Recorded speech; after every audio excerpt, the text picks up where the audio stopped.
আসন্ন উপজেলা নির্বাচনকে সামনে রেখে ভোলা সদর উপজেলার চরসামায়া ইউনিয়নের শান্তিরহাট বাজারে সদর উপজেলা আওয়ামী লীগের সভাপতি আলহাজ মোশাররফ হোসেনকে বিজয় করার লক্ষ্যে উঠান বৈঠক অনুষ্ঠিত হয়েছে। রবিবার সন্ধ্যায় চরসামায়া ইউনিয়ন আওয়ামী লীগের আয়োজনে গোলাম মোস্তফা পালোয়ানের সভাপতিত্বে প্রধান অতিথি হিসেবে উপস্থিত ছিলেন জেলা পরিষদ চেয়ারম্যান আব্দুল মমিন টুলু।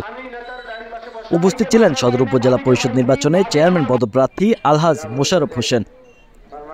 বিশেষ অতিথি হিসেবে উপস্থিত ছিলেন ভোলা পৌরসভার মেয়র আলহাজ মনিরুজ্জামান মনির, জেলা মুক্তিযোদ্ধা কমান্ডার দোস্ত মাহমুদ, কাছিয়া ইউনিয়নের চেয়ারম্যান জহিরুল ইসলাম নকিব, সদর উপজেলা মুক্তিযোদ্ধা কমান্ডার ওহিদুর রহমান, উপজেলা আওয়ামী লীগের সাংগঠনিক সম্পাদক আজিজুল ইসলাম সহ জেলা, উপজেলা ও ইউনিয়ন আওয়ামী লীগের বিভিন্ন অঙ্গ সংগঠনের নেতৃবৃন্দ।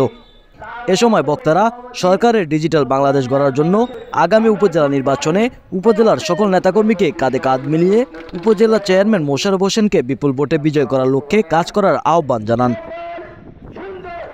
সোহেল রানা, ভোলা পোস্ট।